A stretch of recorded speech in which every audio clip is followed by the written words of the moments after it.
Bonjour. Le campement de Forceval, dans le nord-est de Paris, précisément dans le 19e arrondissement où se rassemblent des centaines de consommateurs de crack depuis un an, a été démantelé hier au petit matin pour tenter de mettre fin à une crise qui était aussi durable qu'anachronique. Sur mon instruction, le préfet de police procède au démantèlement définitif du campement du crack du square Forceval. 1000 policiers seront déployés afin que ce campement ne se reconstitue pas ailleurs. C'est ce qu'a tweeté le ministre de l'Intérieur, Gérald Darmanin, au moment où les forces de l'ordre entraient dans le camp. N'empêche, il aura fallu qu'un monsieur de plus de 90 ans se fasse agresser et massacrer le week-end dernier pour qu'il y ait une intervention. Et le préfet, à quoi a-t-il servi pendant ce temps? Devait-il attendre l'ordre du ministre pour faire cesser un trouble à l'ordre public que réclamaient les riverains?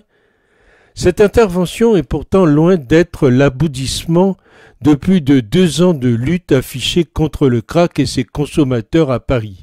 Longtemps, ils ont erré place Stalingrad, puis ils ont été déplacés par la préfecture de police de Paris dans un parc non loin, avant d'être dirigés, tenez-vous bien, près du périphérique, square Forceval 19e arrondissement, un endroit plus à l'écart entre la Seine-Saint-Denis et Paris, un mur vite baptisé le mur de la honte y a même été érigé.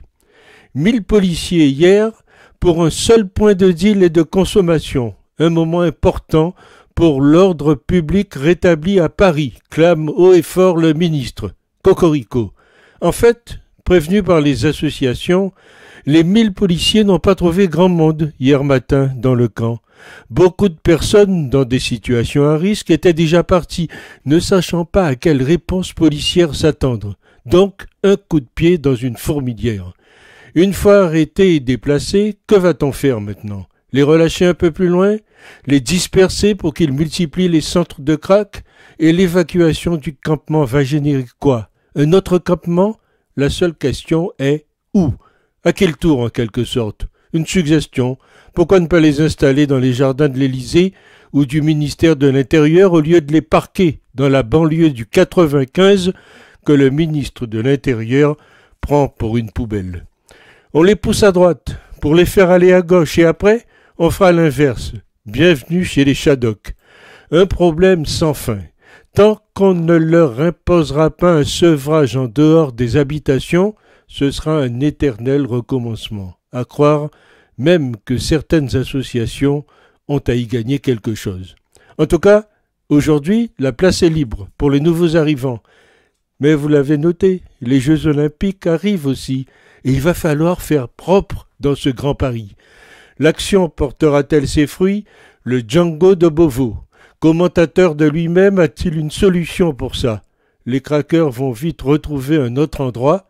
C'est pas les usines désaffectées qui manquent, et où va-t-on les déménager hors de Paris? Ce qui suffit pour le coup de pub. Les riverains seront contents et revoteront pour leurs bienfaiteurs, mais M. Darmanin et d'autres n'ont rien résolu sur un problème qui existe depuis des années. On sait très bien ce qui va suivre, cette solution temporaire. Ce que nos politiques ne veulent pas, c'est un problème visible dont les gens parlent, mais le problème de fond ne les dérange pas. Ces toxicomanes vont être disséminés en province comme on en a fait pour les autres migrants notamment. Le problème du crack va donc faire tache d'huile, mais c'est pas grave, on verra après les élections. À demain.